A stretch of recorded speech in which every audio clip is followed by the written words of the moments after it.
Swayam Prabha. Digital India. Educated India.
Romantic Literature run by Utkal University for semester 3 of BA English Honours.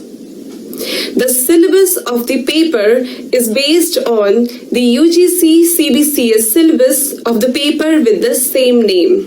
This is the 4th lecture of the series, and here we are going to discuss the famous poem Tintern Abbey today.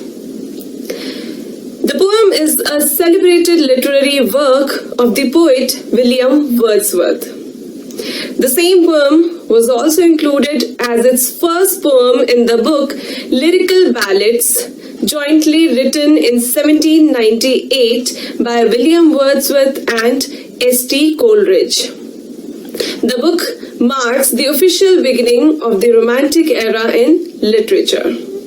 Now first, let us discuss the title of the poem, so that we shall have enough details of the background of the poem. The full title of the poem is Lines Written or Composed a Few Miles Above Tintern Abbey on Revisiting the Banks of the Wye during a tour July 13, 1798.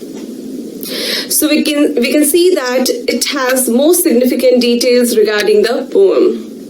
However, owing to its extraordinary length, the title is mostly shortened as Tintern Abbey only. As the title suggests, that the poem was written in July 1798, and since there is this word revisiting in the title, so this word suggests that this was not the first time he had gone to the place. Therefore, here he recounts his visit to the place about Tintern Abbey, both in past and in present. The mention of the word abbey is only to let the reader know about the location, but it is not related to the abbey. Here he visited Tintern Abbey, which is situated in the Tintern village of Monmouthshire in Wales. However, the poem does not discuss this religious place, but mainly discusses the surrounding of the banks of the river Wye, which is situated at a small distance from this place called Tintern Abbey. Thus, the poem is not a religious poem. Rather, it's a topographical or a landscape poem, along with the poet's spiritual and philosophical ideas. The poem does not describe the monument or the building of the church. Rather, it describes the natural scenery of the countryside and the woods surrounding the banks of the river. The first time he visited this place near Tintern Abbey was in 1793. This was the time when he was returning from France, where he had gone on a walking tour to support the French Revolution in 1791. Soon after, England waged a war on France, and later on, the failure of the French Revolution, of which initially Wordsworth was a great supporter, made him quite disillusioned. So he had to return to England amidst such political turmoil in France. This was also the time when, during his return journey, his visit to the banks of the river Wye then helped him pacify his perplexed mind. But by his second visit, that was in 1798, after which he wrote this poem, he had grown mature enough to find spiritual connect with nature. This time he was accompanied by his sister Dorothy Wordsworth, who was like a friend to him and helped him soothe his troubled psyche to a great extent.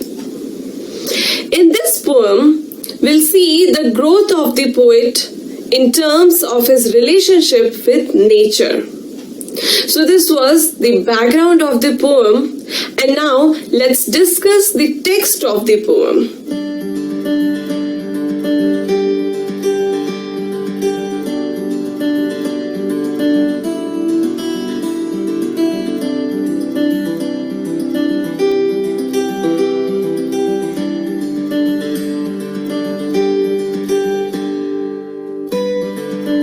So you can see here that it's a bit lengthy poem, has 162 lines.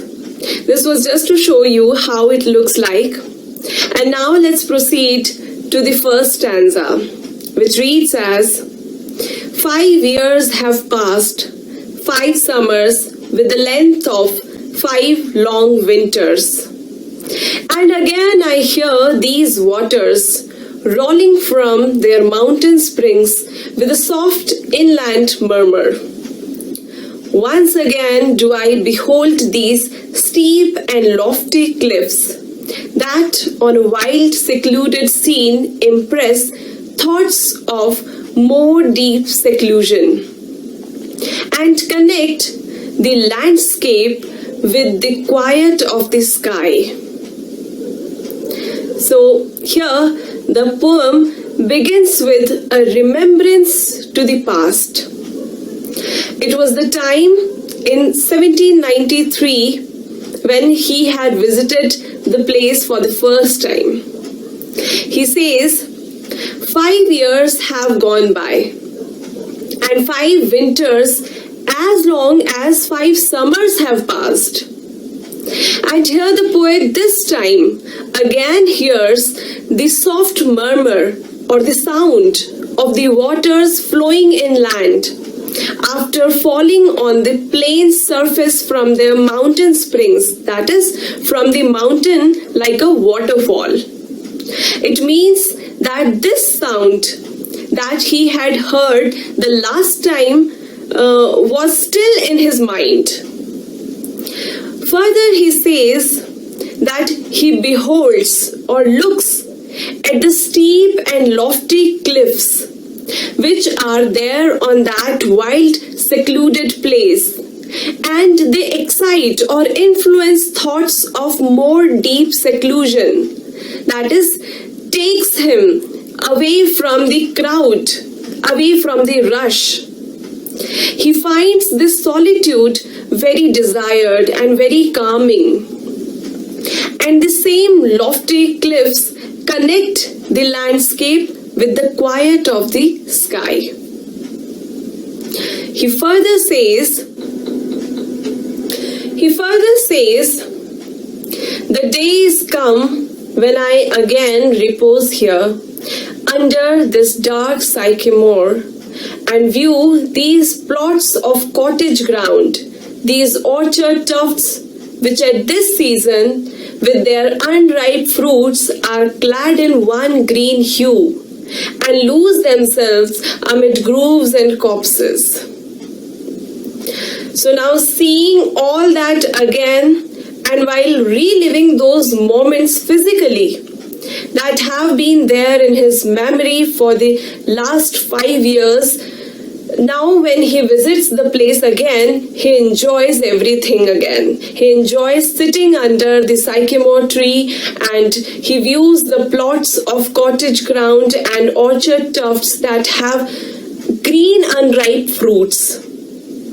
Clad in one green hue means covered in green color. And those fruits lose themselves amid the bushes and shrubs. Copses are the small bushes. Further he says, once again I see. So what he sees, we see in the next lines that read as, these hedgerows, hardly hedgerows, little lines of sportive wood run wild. These pastoral farms, green to the very door, and wreaths of smoke sent up in silence from among the trees.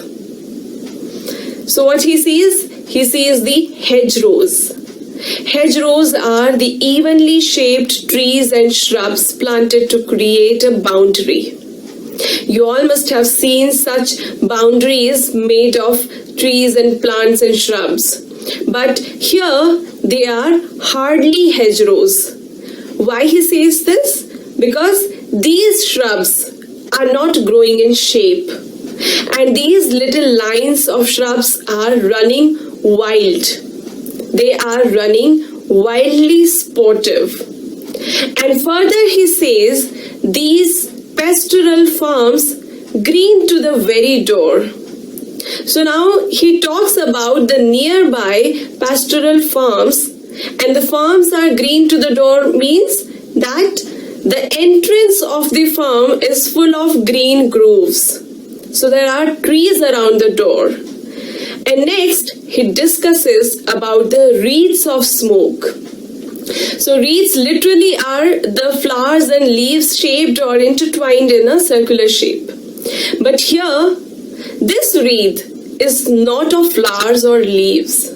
Rather, it is of smoke, which is going up in silence from among the trees. So smoke is going up in circular motion.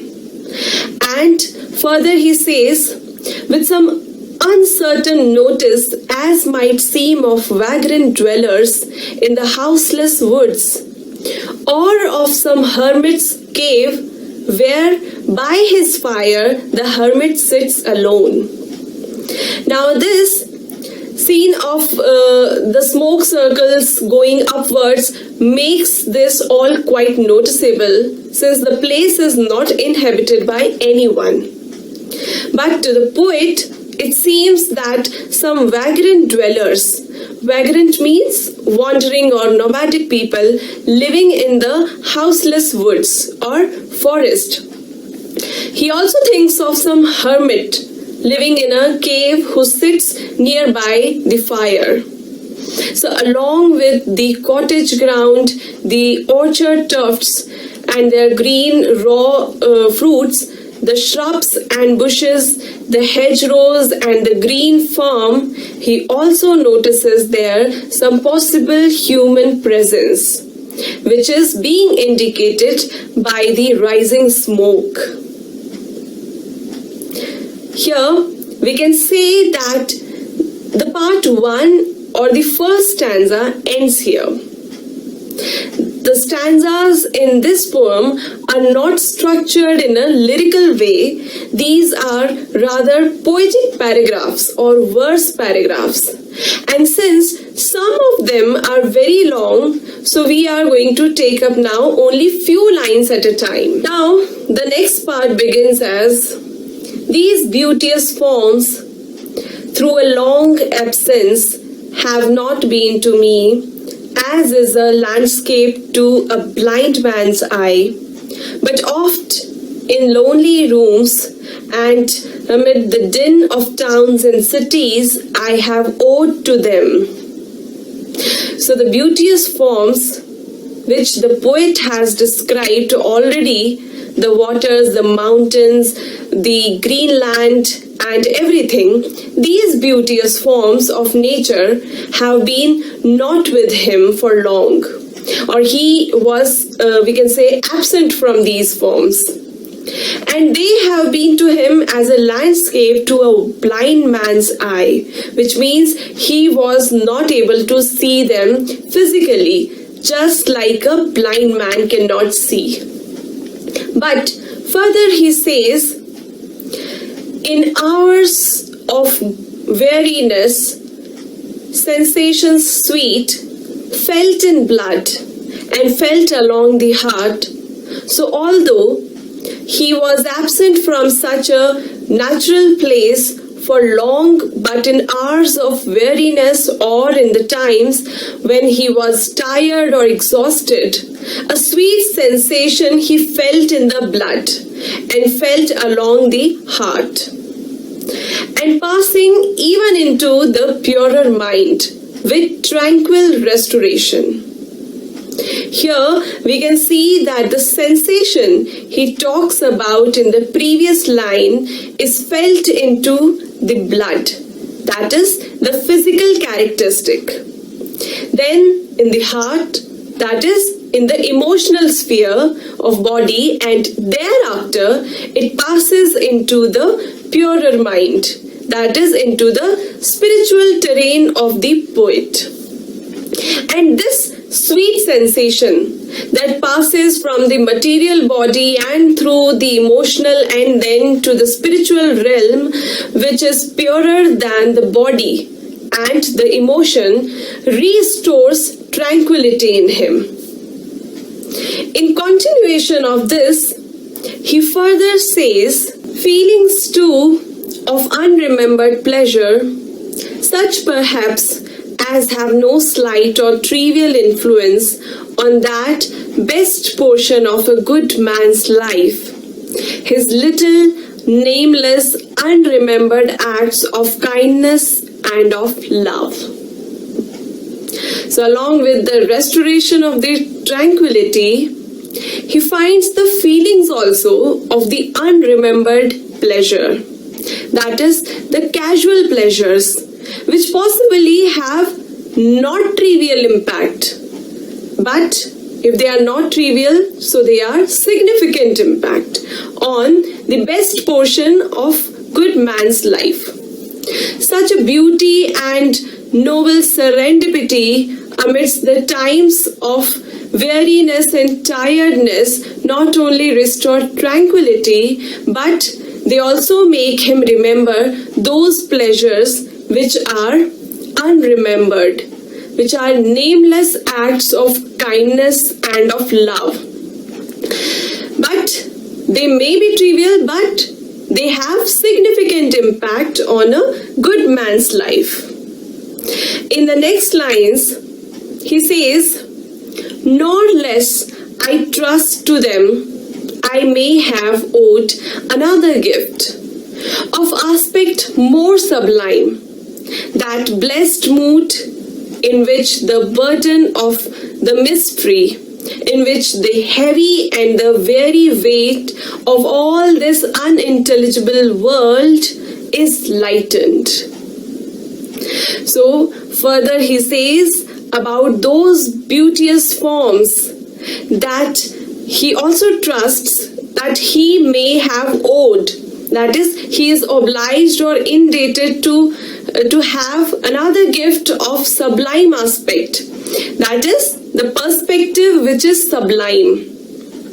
So the first one was that of the restored tranquility and the unremembered pleasures, and now he talks of the aspect more sublime and that blessed mood in which the burden of the mystery and the heaviness and weariness of all this unintelligible world is lightened. So by the word unintelligible means the jumbled up or incomprehensible world, which is also the reason of its mysteriousness. So these beauteous forms lighten up the weight even of this world, which is very difficult to understand. It means that the poet finds the nature very simple and soothing or relaxing, unlike the confusing, senseless and complex world. Moving on, he says that serene and blessed mood in which the affections gently lead us on. So the weariness or the burdensome world feels light, and such a serene and blessed mood in which the affections gently lead us on, that is, the tenderness of heart leads us on. It leads us on till when? Until the breaths of this corporeal frame and even the motion of our human blood almost suspended. We are laid asleep in body and become a living soul. So here the corporeal frame is the body in which the human soul exists. The human blood keeps flowing in it. So he says that until the breathing in the body and the motion of the blood in it are not suspended, or in simple words, until we forget the movements of the body or we are no longer conscious of our body, and once we become unconscious or become forgetful of our body, we simply become a living soul. And while with an eye made quiet by the power of harmony and the deep power of joy, we see into the life of things. So these are the last lines. So when the soul takes an upper hand on the body, and when the eye is made silent by the power of harmony and joy, that is, the eye is no more looking at the worldly senseless things, but is being quiet by the harmony and joy of the greater things, that is the nature. We see into the life of things, that is, we develop an insight where we can perceive the life of things, that is the reality. So our eyes don't see the reality until we have an awakened, purer mind. This is the aspect sublime that he talks about above, where he talks about the gift that he owed to nature. To put this stanza into simple words, we can say that the poet is obliged with the beauteous forms of nature which were away from him, but still amidst the noisy towns and cities and in the hours of weariness, he felt a sweet sensation which transpired through his physical body and the heart, then to his purer mind, that is his spiritual mind, with tranquil restoration, and also the restoration of the unremembered feelings of the small acts of kindness and love, which one tends to forget often. And even he does not trust to this gift, he owes another gift to these beautiful forms of nature, that is the aspect sublime or the blessed mood that make him forget his physical body, and they make him a living soul which is away from the weariness of the body and the world, and gives him an insight that helps him see the life of things or the real things. Now we move forward to the next part or paragraph of this poem, which is the shortest part of it, and it goes as: if this be but a vain belief, yet, oh, how oft in darkness and amid the many shapes of joyless daylight, when the fretful stir unprofitable and the fever of the world have hung upon the beatings of my heart, how oft in spirit have I turned to thee, O sylvan Vai, thou wanderer through the woods, how often has my spirit turned to thee. Now, even if this all is his vain belief, which he discussed in the last stanza, or his false belief, which means all that he has said, that serenity of mind and the aspect sublime, the blessed mood, the joy and the harmony that he feels there, if all these are simply his beliefs, that too vain beliefs. So this yet in the first line tells that he just does not want to stay on this thought, and by ignoring this counter thought, he only wants to see the brighter aspect of things. And he says that often in darkness and the many shapes of joyless daylight. So if it is a joyless daylight, it is wearisome and as good as darkness only. And when the fretful stir unprofitable, that is when he feels worried uselessly, and the fever of the world have hung upon the beatings of my heart. So here in these lines he's talking about the functioning of the world that he finds nonsensical, and the functioning makes him nervous. It dominates his heart, or it keeps hovering over his mind. So let's read the lines again now. Oh, how oft in darkness and amid the many shapes of joyless daylight, when the fretful stir unprofitable and the fever of the world have hung upon the beatings of my heart, how oft in spirit have I turned to thee, which means how often in spirit, that is, though I could not come here physically, but virtually, or my soul has thought of you, that is, he is personifying here the place. So he says, I have thought of you to find calmness and pleasure. In the next two lines, he says, O sylvan Vai, thou wanderer through the woods, how often has my spirit turned to thee? And here he addresses the river Vai and calls it sylvan.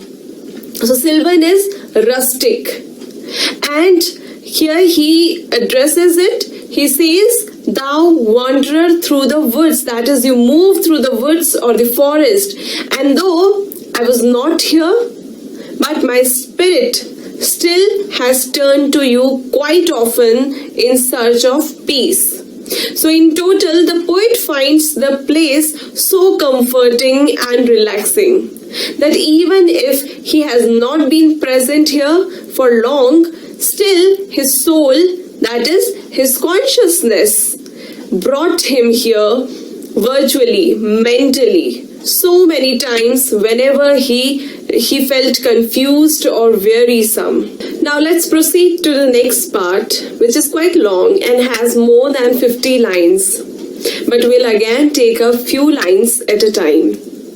So here he says, and now with gleams of half-extinguished thought, with many recognitions dim and faint, and somewhat of a sad perplexity, the picture of the mind revives again. While here I stand, not only with the sense of present pleasure, but with pleasing thoughts that in this moment there is life and food for future years. And so I dare to hope. So this last phrase, and so I dare to hope, we'll discuss later on. But in the rest of the lines, he says, until now, he was talking about how this place and its memories have been of great help to him whenever he was distressed, and now his return to this place physically again has revived those gleaming thoughts which have gone half extinguished, and he was not able to recognize very vividly some things and some other thoughts of sad perplexity which were associated to the place in his last visit.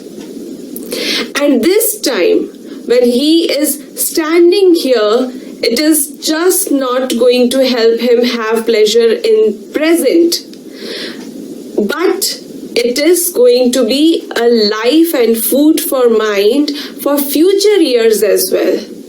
It's the same as his last visit remained alive in his memories till his present visit.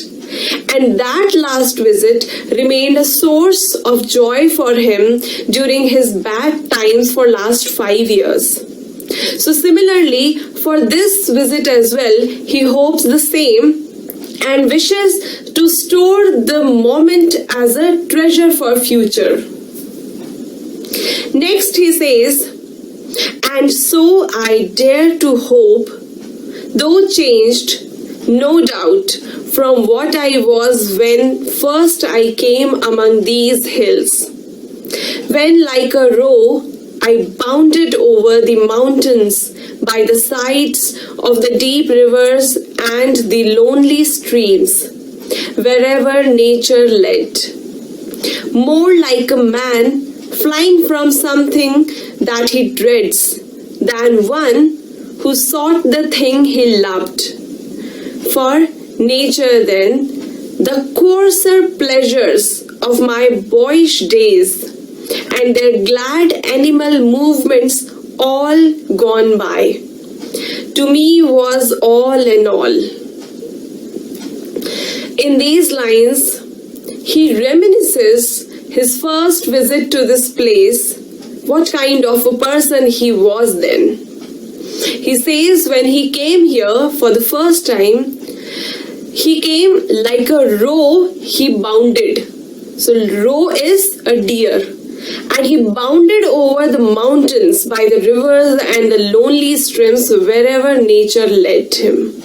So he was like an energetic youth, an energetic young person having no specific target, and in a quite carefree air he roamed around the place. He specifies the psyche by saying that he was more like a man who was flying from something that he dreads than the one who sought the thing he loved, which means that he was a person who was escaping from something he was disturbed with, he was perplexed with, and not like a person who actually loved or the one who came in search of this place for pleasure or joy or peace or anything. It means when he came here, he liked it and he found joy here by escaping something dreadful. But he was not a person who would come there purposefully to find joy. Or we can say that he didn't seek this place for this pleasure that time. Continuing this, he further says, I cannot paint what then I was. The sounding cataract haunted me like a passion.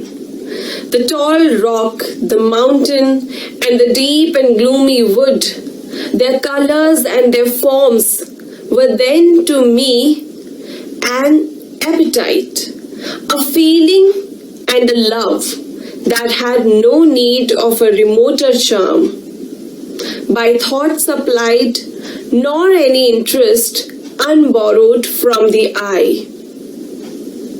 That time is past, and all its aching joys are now no more, and all its dizzy raptures. Not for this faint eye, nor moan, nor murmur. Other gifts have followed. For such loss, I would believe abundant recompense. Here, he says he cannot tell in detail what kind of a person he was then when he visited this place for the first time. But then he goes on to explain it. and says the sound of the cataract, that is the waterfall, became his passion. The tall rock, the mountain, and the dark forest, the shapes and colors, everything was making him crave for them even more. All the love and feelings he had were what his eyes and ears supplied to him. That means that he had seen and enjoyed the things quite superficially then. And the eye and the ear played more important role and not his mind and the spiritual self. But then he says that time is past, and those aching joys, here it is an oxymoron. Aching joys, that is the joys that made him crave for more or gave him pain of wanting more. So these joys are no more there. And also the dizzy raptures, that is the ecstasy that made him dizzy, is also not there anymore. In the next line he says, but he does not mourn this loss, or this does not faint him. So this loss of the appetite or the ecstasy does not upset him, since other gifts have followed, and those other gifts have been a good compensation for such a loss. Now, what has compensated this loss? We'll read in the coming lines. For I have learned to look on nature, not as in the hour of thoughtless youth, but hearing oftentimes the still sad music of humanity, nor harsh nor grating, though of ample power to chasten and subdue. And I have felt a presence that disturbs me with the joy of elevated thoughts, a sense sublime of something far more deeply interfused, whose dwelling is the light of setting suns, and the round ocean, and the living air, and the blue sky, and in the mind of man, a motion and a spirit that impels all thinking things, all objects of all thought, and rolls through all things. Now, he has learned to look at the nature the way he never used to look earlier. That means he has gained enough experience now in last 5 years. And now he is no more the same thoughtless or unreflective youth. Now he goes on to explain what he has found to compensate the loss of the earlier passions. He says he hears often the still sad music of humanity. So this is an insight he has gained now. So this phrase is an often quoted phrase of Wordsworth. He talks about the still sad music of humanity. This is probably a suggestion towards the wars and revolutions and the increasing chaos in the world that makes the humanity perturbed or miserable, and that there is a constant music, but that music is sad. Although the music is very powerful, that it can chasten or purify or purge someone and subdue or pacify someone, but it is not some harsh or rough music. Wordsworth also expounds upon the after effects of having attained this blessed mood and the tranquil restorations. He has learned to comprehend the still sad music of humanity. All this has led him to feel the sublime of the nature, and this understanding makes him so overjoyed with the sense sublime that he feels disturbed or curious. Here he talks about some unifying force in nature, and this sense of sublime leads him to understand the deep interlinking of the different objects of nature with that force which is present in all of them. He opines that the light of the setting sun and the round ocean and the freely moving air, the deep blue sky and the mind of man. So all inanimate and animated nature, everywhere, everything has the same unifying force. This is a force that causes motion in things. This is a spirit that impels every thinking thing, and it is all permeating and omnipresent. Then he says, therefore, am I still a lover of the meadows and the woods and mountains, and of all that we behold from this green earth, of all the mighty world of eye and ear, both what they half create and what perceive, well pleased to recognize in nature and the language of the sense, the anchor of my purest thoughts, the nurse, the guide, the guardian of my heart and soul of all my moral being. And thus he says, he is still a lover of the meadows, mountains, woods, and whatever is there that is captured with the sensory organs like eyes and ears. So this was what he used to do earlier when he had not gained any spiritual connect or any blessed sublime with nature. But he says he still loves nature which is perceived by the senses. The things that ears and eyes observe are half perceived by the organs and half created and completed by the mind. And he believes that together in nature and in the sensory perception of it, he is happy to find the anchor of his thoughts. That is, they drive his thoughts, and he finds in them the carer, the mentor and the protector of his heart, and also the essence of his moral being.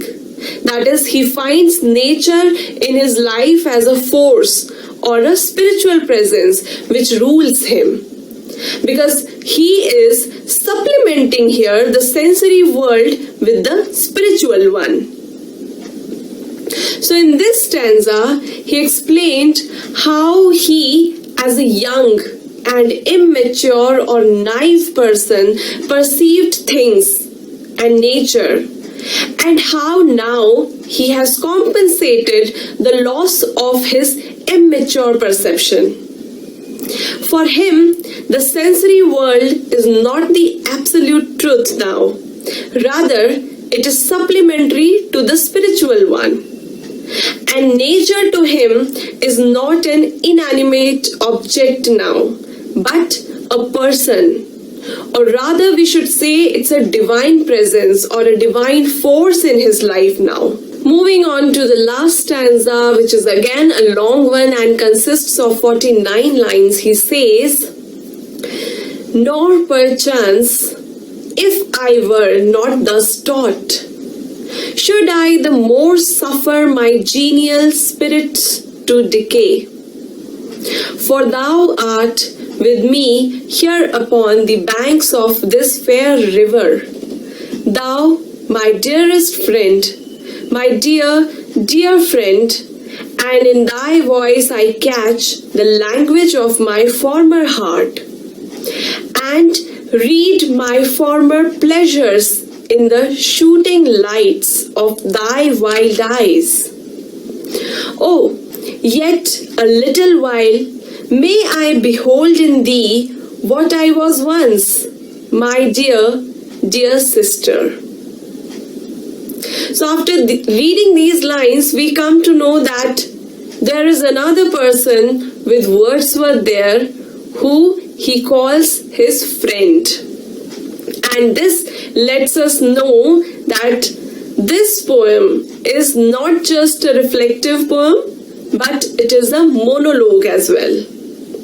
This friend who Wordsworth is addressing to is his sister Dorothy, as we have discussed in the background of the poem.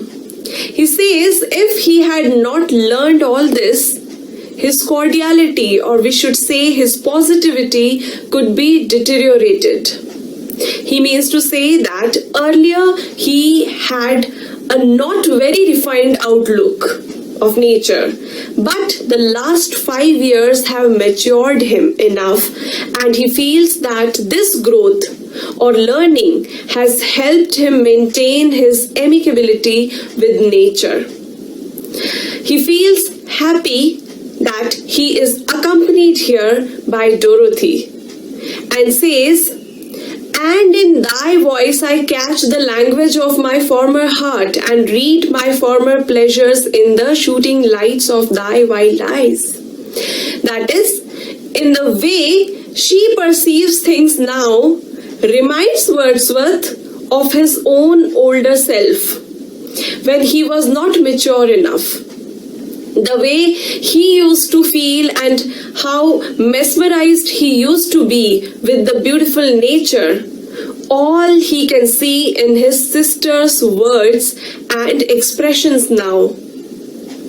In other words, he sees the reflection of his older self in his sister.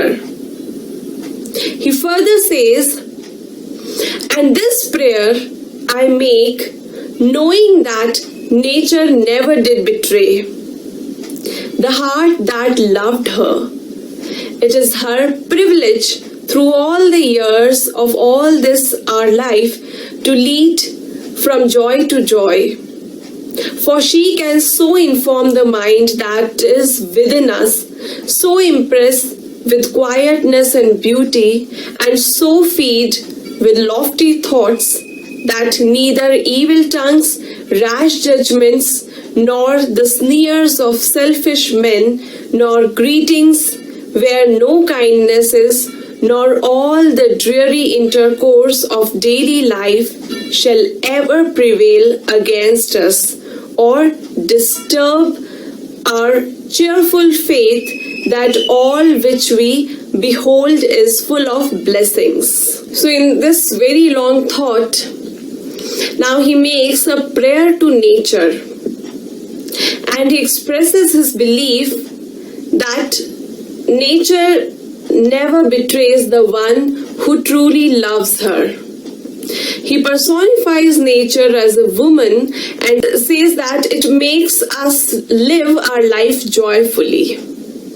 And for this, she enlightens our mind, mesmerizes us with its beauty and peace, and nurtures our mind with sublime thoughts.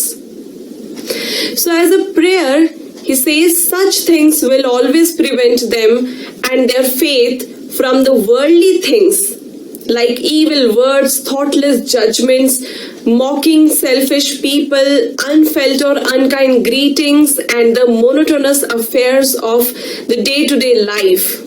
So from all these, it will preserve them, it will prevent them. And with all those things that nature offers to us, we can uphold our cheerfulness.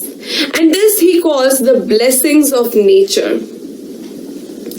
In continuation to this, he says, "Therefore, let the moon shine on thee in thy solitary walk, and let the misty mountain winds be free to blow against thee, and in after years, when these wild ecstasies shall be matured into a sober pleasure, when thy mind shall be a mansion for all lovely forms, thy memory be as a dwelling place for all sweet sounds and harmonies."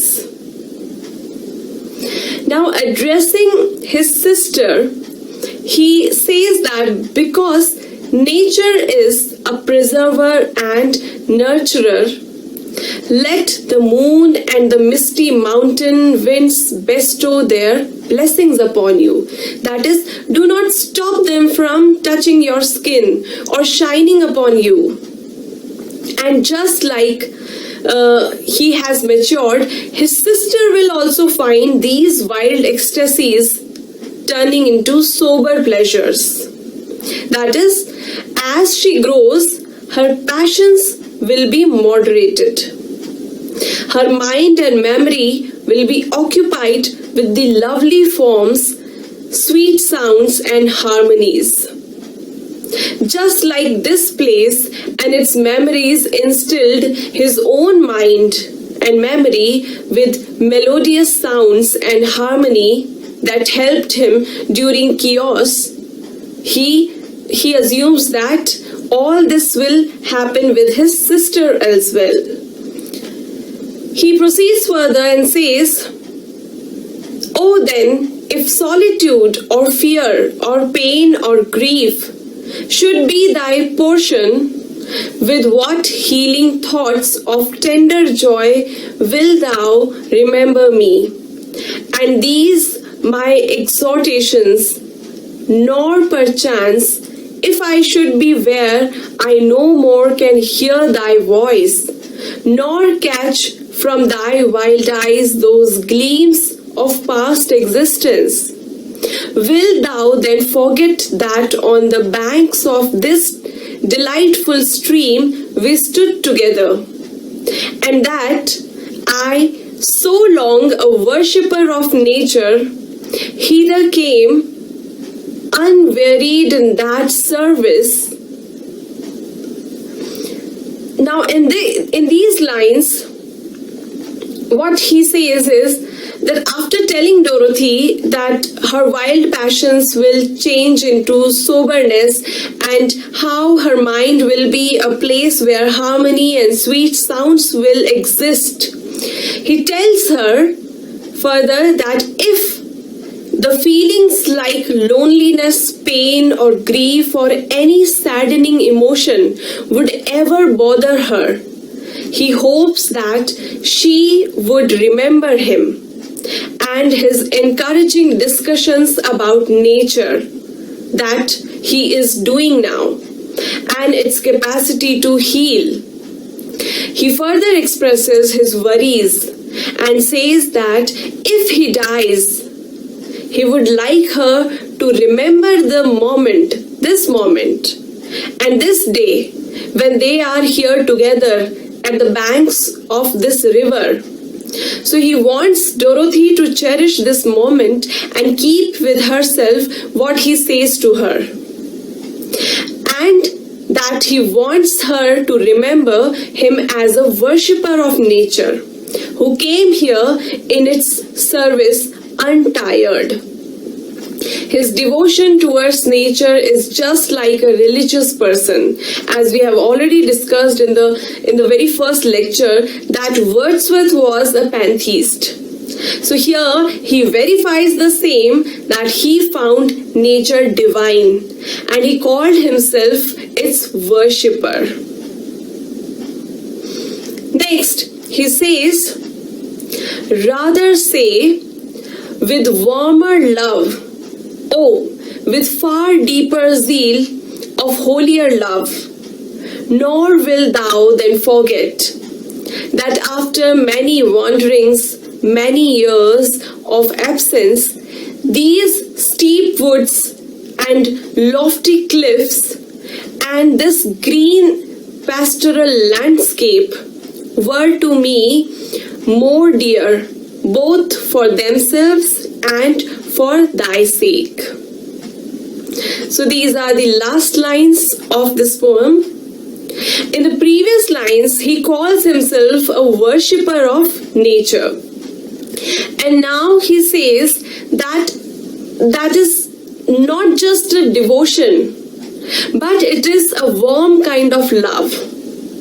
But suddenly he improvises upon it and says It's passionate, but not just a material love, but it's a holier love.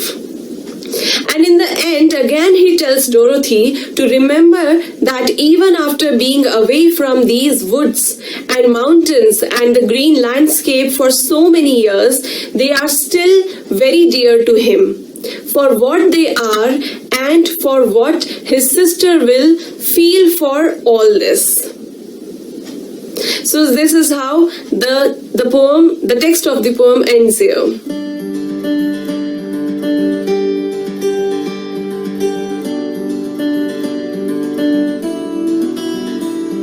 Let us summarize the poem now. The tightly knit poem is a monologue wherein largely the musings of the poet are there, and some of it is an address to the poet's sister Dorothy Wordsworth. This long poem consists of 162 lines and is divided into 5 parts, which are similar to verse paragraphs written in decasyllabic blank verse. These parts are of varying sizes, and the shortest consists of 9 lines and the longest has 54 lines. This topographical or landscape or nature poem very appropriately exemplifies the nature poetry of the Romantic era and is very typical of Wordsworth's poetry. The first part deals with the poet's memories of his last visit to this place near the river Wye. Now, revisiting this place and the scenic beauty there revives his memories of his past and again mesmerizes him. The green landscape and the pastoral farms make him lost in the place. In the second part, he talks about the beauteous forms and how they have helped him through his difficult times. He also talks about their ability to restore tranquility in him and make him transcend into a mental state which is a blessed mood. This makes him a living soul by suspending the consciousness of his body or the corporeal frame.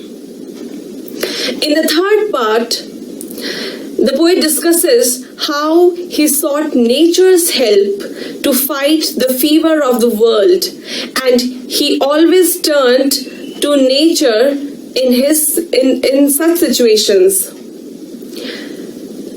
The fourth part discusses about his psychological growth and that how he is no more the same person that he used to be earlier when he visited it last time. How his immature passions overpowered his perception and he was enthralled by its charms back then during his last visit. And now, how he has changed. This change in him has made him love the nature more closely and lose his sensory joys or coarser pleasures. But he does not grieve over it because he has found a different blessing, different pleasure now in nature, and he finds it the anchor of his thoughts, and its presence is not just as an object but as a guide and guardian too. Also, it is the essence of his soul now. In the last part of the poem, he directly addresses his sister and tells her how the prayers made to the nature are always answered and that they are blessed to have nature with them. It will be with her during her sorrowful times the way it has been with the poet himself. He also tells her to remember him, the poet, as a worshipper of nature, and that his love towards it is of a sacred kind of love and not just of material sort. So this was all about the poem. I hope it was easy to understand. Thank you.